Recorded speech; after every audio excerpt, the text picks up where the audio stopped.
My name is Meanaz. Initially when I came onto this Women's Take Part course, I was a facilitator for a women's health and maternity group.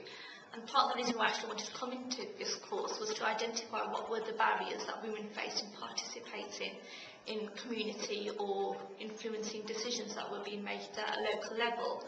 But kind of like coming through onto this course, it kind of like helped me identify the barriers that I actually faced when I was actually making decisions about my professional life. And at that moment, I was actually kind of like double-minded about thinking going back into university and actually doing a degree in public sociology, which I suppose part of this course actually helped me influence my decision, and which I am actually at university now, and I'm actually undertaking an undergraduate degree in public sociology. And it's the best decision I've actually made.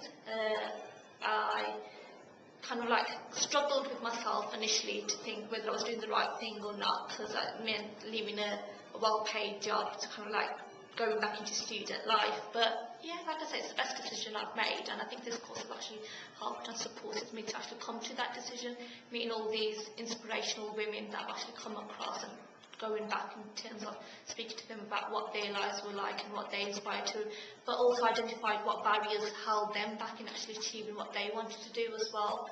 So I suppose... Is there any of the knowledge that was given around various subjects helped you understand the barriers, or help remove barriers, or help...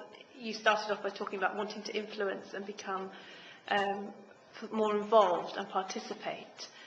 I think the only thing that, because it's actually been a 9-month course, and looking back, I'm kind of like having difficulties at kind of pinpointing what actually helped me. But I think looking back at some of the things that we mentioned, the kind of exercise we did around stages to find out what stage were you at, and I placed myself at stage 2.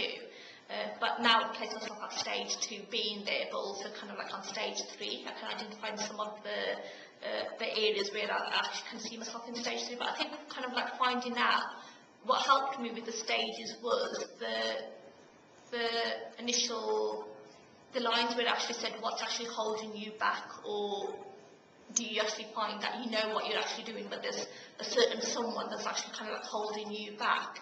And I did kind of like identify that with my workplace's management team, because I felt that, yes, I was equipped and I had the skills and abilities to do my job role, but I just felt like my managers weren't actually kind of empowering me and pushing me forward, which I suppose in their job role they should actually kind of harness the skills that I had and kind of like push me forward to actually achieve a lot more, which they weren't actually doing. But the fact that I identified that for myself, that I was able to achieve a lot more, hence the reason why I got myself into university.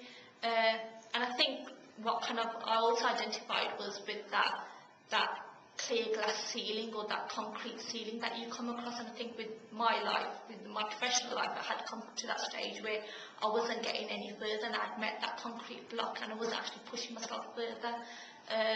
And I was just, like I said, I was just coasting through life. I was just kind of like doing everything what everyone wanted me to do, but not actually wanting to do what I really wanted to do, which was kind of like going out and educating myself and getting my degree, and hoping to work around community development work in the third sector organisations, which hopefully now I will be able to in 2 years' time once my degree is finished.